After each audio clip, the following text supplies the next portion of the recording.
Hello, my name is Dr. Whately, and I'm an associate professor of classics at the University of Winnipeg. The title of my presentation video is The Mechanics of Battle in the 6th Century CE Roman Empire. I want to thank Graham for allowing me to participate, and to all of you, however many there are of you who watched this video. I should probably also thank my students who watched me through hundreds of these videos during the pandemic. Although my title is Mechanics of Battle in the 6th Century, to make this video more manageable in this presentation, I have decided to focus specifically on Agathias and some small parts of his accounts. So my plan for this video presentation is to provide a little background first, look at some of the scholars who have tried to make sense of ancient battle before. There have been many. These are just some of the more recent ones.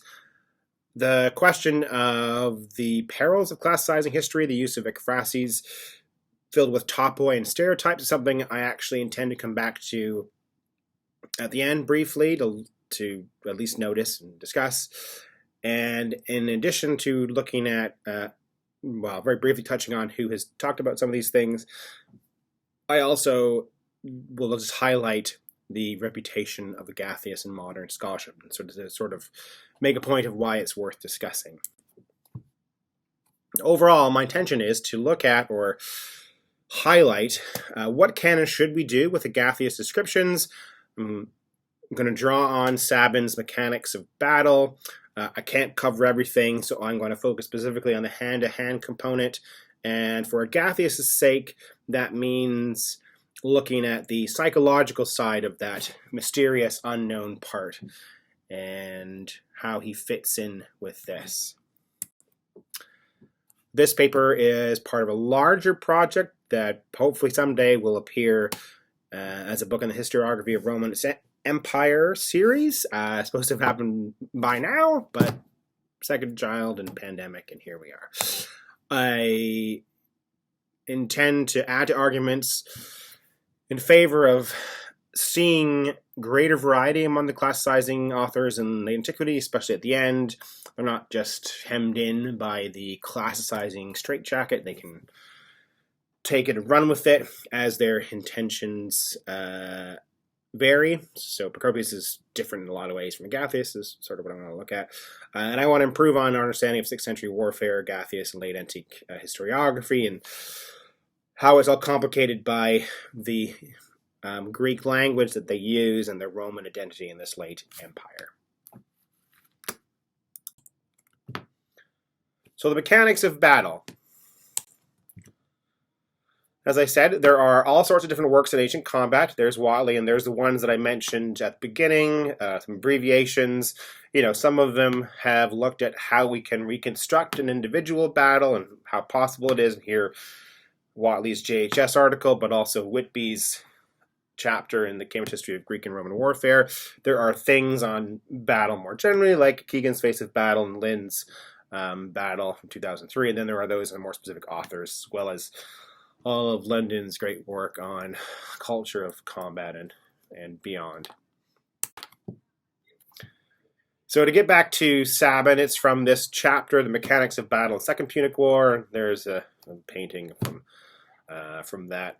And yes, as I said, the context is the Second Punic War, but I think there is much in his discussion that is relevant here, partly because of the conservative nature of ancient combat, but also the conservative nature of the practice of history in the ancient world. Although there were different types, ecclesiastical history, chronicles, chronographs, etc., there are also a lot of classicizing histories, which are a lot like what we know of from Thucydides, Herodotus, etc. So Sabin, as I said, lists a whole bunch of different things, including the mystery of hand-to-hand combat, questions about who's and what's involved, how long it can be sustained, and all the pauses and lulls. And I'm going to focus on aspects of this for this presentation. Now I want to provide some background to combat in the 6th century, just a few points about who is participating, important aspects, the sources, and then some information on Agathias, who he was and what he wrote and what his reputation was in well, now, in the present day. First, there are plenty of sources for combat in the 6th century. We have a lot of historians, some focus specifically on warfare. There's Procopius, I've written some things about. There's Agathias, who is his explicit successor. There's also Malalas, Jordanes, Pseudo-Joshua the Stylite, very important detailed Syriac author writing before Procopius, and there are others. There's some epic poetry even, Corippus, who's writing in North Africa, or about North Africa in Latin, and then we have some of our, or at least our arguably best military manual from any period of the ancient Byzantine world, Maurice's Strategicon, but there's also maybe Syrianus Magister's manual, which may or may not be from the 6th century, or maybe it's from the 9th or 10th century. There is some archaeological material as well, but we don't have, not that there are a lot of archaeological investigations of battles from the ancient world, Dura Europus and other places, Calcrese and others that I'm blanking at this moment. But there really isn't much specifically for the late antique world and for the 6th century in general, so we don't have these to fall back on the same way we do for other periods. As far as the military background goes for this era, it's still largely infantry armies, although cavalry grows in importance, or has grown before this, from the 2nd century or earlier on, but picks up pace to some degree in late antiquity, and possibly even over the course of the 6th century, so a few more cavalry soldiers proportionally than before. We have some of the same units, so there are different ones. There are field armies and frontier armies, personal retinues with legions and some familiar names. The participants themselves, the soldiers, are, as they have always been, a mixture of Roman and non-Roman of varying degree. As far as my guy Agathias, an illustration of one of his manuscripts, so he died, we think, around 580. He was a lawyer, that was his full-time job. He was also a poet, and for many he's better known for this than for his historical acumen. He contributed to the Greek anthology and wrote a lot of poetry of his own, and there has been studies of this. But obviously the focus of my presentation is his history, or the histories, which follows up Procopius's wars and deals with a much shorter time frame, the 550s, and he goes through a few years in quite significant detail, at least in parts. There's a picture of the English translation, which is also available online. So it has all the traits of classical or classicizing history. As I said, he's the explicit successor of Procopius. He names Procopius, praises him, and then criticizes and corrects him at various points.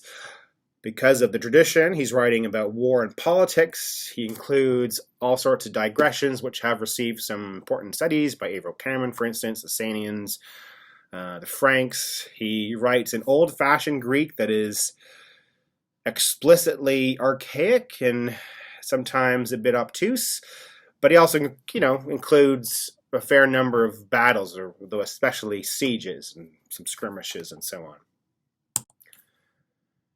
To just cover a few of them, as far as explicit open or pitched battles go, we have the standout of the lot, Casilinum, Romans against Franks in Italy, and that's what I'm going to focus on here. Under Narses, and then we have some skirmishes involving Dilamites, some Simeons, and then peoples, and then we have specific places like Cumae, Lucca, Onogoras, and Phasis, and Constantinople, when Belisarius makes his last stand. As I noted earlier, scholarly views on Agathias vary, perhaps more than his better-known predecessor, Procopius. Overall, I would say with Procopius, people have a positive impression of him, even if they disagree about certain aspects of his abilities or think he's all good or he's good at some things. Avro Cameron's important little book, which is not here but at home, was one of the first detailed treatments, and she looked at a lot of different aspects, but is more negative of his capabilities. Caldalis, just like Procopius, a yin-yang approach, is positive and sees Agathias as a holdout pagan, who is capable of quite subtle interpretations, etc. Very recently, there's a book by Smith on Agathias' poetry, and he, in some ways, builds on Caldalis, at least in the sense that he sees Agathias as a quite skilled author. Then there are various other treatments, too. As far as the military side of things go, there has been some discussion, but it's pretty much always been included in wider discussions of other things. So I'm not going to say, so there's no detailed treatment necessarily. Cameron does discuss it a bit in the book and is negative. Philip Rance in a couple of articles touches on Agathias and is a bit artificial. Wheeler's opinion is mixed. Savannah is positive, and so too is Kuhn's comments on him and his wider book on Procopius, or Justinian at least. And now for Britney Spears. Oops, I did it again. I'll say a little bit now, or I'm going to look closer now at Agathias and one example of the hand-to-hand stuff, and especially Casilinum. Some key things to keep in mind as I go over this with you. So I am keeping some of Lendon's things in my head, take his accounts of battle on their own terms, basically, framework, language, etc. I'm going to focus again on the hand-to-hand aspect of mechanics of combat. And again, I'm narrating it to keep it condensed within about 20 minutes. So I'm focusing on the Battle of Casilinum, which is our most detailed by far, one of the few accounts of pitched battle that we have from the work, though I'll bring in other ones as well.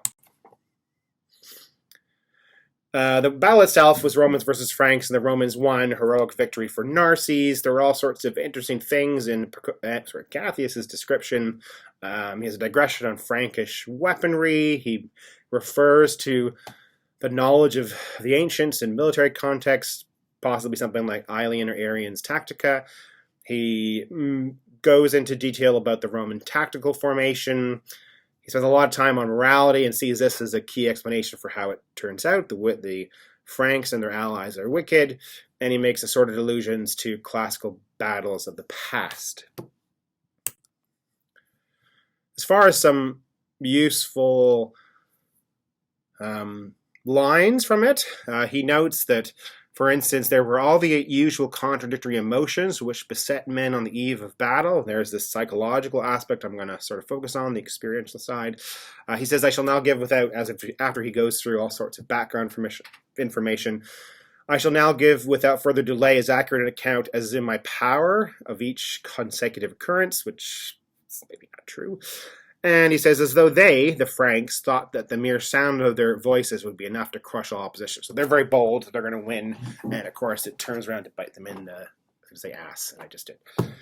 Now, the one passage I want to focus on that I think gives us some insight to the hand-to-hand side of things is in the next slide. And what's kind of significant is his emphasis on the Franks' perspective. And this is as the battles turn against them and the Romans are winning. And my face, of course, is cutting off some of the text. You would have thought after several hundred videos I would have learned this by now. Anyway, indeed, the Franks were pierced in the back from all sides, with the Romans on the right wing picking off the enemy on the left, and those on the left were picking off the enemy on the right. Thus the arrows were virtually invisible as they flew through the air in reciprocally opposite directions, destroying whoever lay in their path. The barbarians were quite helpless, being unable to defend themselves and not even having any clear idea where they were being shot at, since they were standing face to face with the Romans with their attention concentrated only on their surroundings, engaged as they were in hand-to-hand fighting with the heavy iron whatever. They did not even so much as catch a glimpse of the mounted bowmen stationed behind them. Furthermore, they were being hit in the back and not in the chest, and though hadn't ascertained the true nature of their plight, many of them were struck dead before they realized what was happening. So a lot of detail about the perspective of the Franks being attacked and their confusion and fear and so on. So I would say that it's the psychological impact of combat individuals in the hand-to-hand moment is what is distinctive about some of Agathias' descriptions, at least especially here in Casilinum. Probably some of you would be like, oh, it sounds like face of battle, etc. Although I say that you can find things like this in some other cases that I'll show you. So if we look at Cumae, for instance, Agathias notes, when Allegarian caught sight of no less a person, Palladius, he was a man esteemed by Narses, etc., clad in an iron breastplate and attacking the wall with great courage. He shot down an arrow at him, which ran right through the man's shield, breastplate, and body. Such was the extraordinary strength his powerful arms put into drawing the bow on Agurus. Many of the infantry were killed in the stampede, which occurred when they tried to cross over the river. Anyway, there were other details of pain and whatever. Phasis, and there's some Lord of the Rings for you, has a very vivid description of, I guess, the psychological state of an elephant who gets hit and then causes chaos, kind of as we see in the movies. He struck the elephant that was bearing down him ferociously with his spear and drove home the point so that it was left dangling. The elephant found the blow unbearable, and since it was brandishing the spear before its eye, it was horrified, so leapt backwards, and whirling around his trunk like an uncoiling spring, struck many of the Persians, it sent them headlong, etc. Lots of drama. And then even in Constantinople, where we get the return of Belisarius, there is some of this psychological drama with people being hit as well. Now there are parallels for this earlier and roughly contemporary. Obviously, a challenge is concerned for use of rhetorical topoi and floof, as I call it. So, to give one example about a different historian, Untitled says, descriptions of actual battles follows highly rhetorical model and are often void of any reliable detail. Lendon, too, notes that historians are constrained to some degree by their desire to tell a true story and the constraints imposed by the genre. Now Ammianus Marcellinus, who's had first-hand experience in combat, unlike Agathias, gives here a detailed account of some same things. We have Alemanni who are struck and beg for forgiveness and are attacked, and you can go read it there. I don't want to save time. Okay, and he talks about their heads severed by pikes heavy as beams, looking to take pity on them, etc. So there's a lot of this psychological material. But Libanius also includes some emotional stuff too, even though we know that he had no first-hand experience with combat in the same way, writing about the same time as Ammianus. Now, if we go earlier, we can find other parallels, barbarians being psychologically impacted and losing and dying in depictions of combat, especially sort of imperial and then some private personal art from the 2nd and 3rd century CE. So here's a snapshot from the Ludovisi sarcophagus, a barbarian pierced and clearly in pain, much like the horse beside him. So this has parallels, and obviously too some Hellenistic art, if you go back even further, really emphasizes the death and dying Gauls, etc. As far as peers and so on go, Procopius doesn't include the same kind of thing, at least not with barbarians. There's some emotions at various points, but it's not quite in the same way. We do get outside generals like Totila treated with some emotional veracity, but not quite the same way. The Strategicon, of course, is a different kind of text, and Theophylact, who wrote history, it doesn't include the same kind of material. So to wrap things up, so Sabin, of course, has all these points, is concerned with hand-to-hand combat, and one of the things is the psychological side of things. Although Agathias is operating in this class-sizing framework, and I just had a few examples, timing means I can't go through everything, but I think it's clear his accounts are quite different from Procopius. They really stood out for me, having spent a lot of time with Procopius. And he doesn't have first-hand experience, so obviously he's influenced by rhetoric and the ekphrases that people of his background would be familiar with, that use in their education. But I think there is a relationship with reality there. It does have some basis in the experiences, and I think it deserves more analysis. So, going forward, I want to look at his access to sources, look at some mundane things like organization numbers, look at the role of cavalry, but really get into the impact of ekphrases and morality and see what's behind it. I know there's been a lot of work on interest and the literary quality of battles recently. There's some of them: textual strategies, war narrative, battle descriptions, literary text, etc. And I also want to see how later authors thought about Agathias. His battles are praised, used by some as models, but not by others. So different descriptions from Procopius. Seems to be some of the hand-to-hand, at least the psychological component, probably is drawing on some fictional things, but I think there's truth behind it. Thanks for watching, and I look forward to your questions or stunned silence.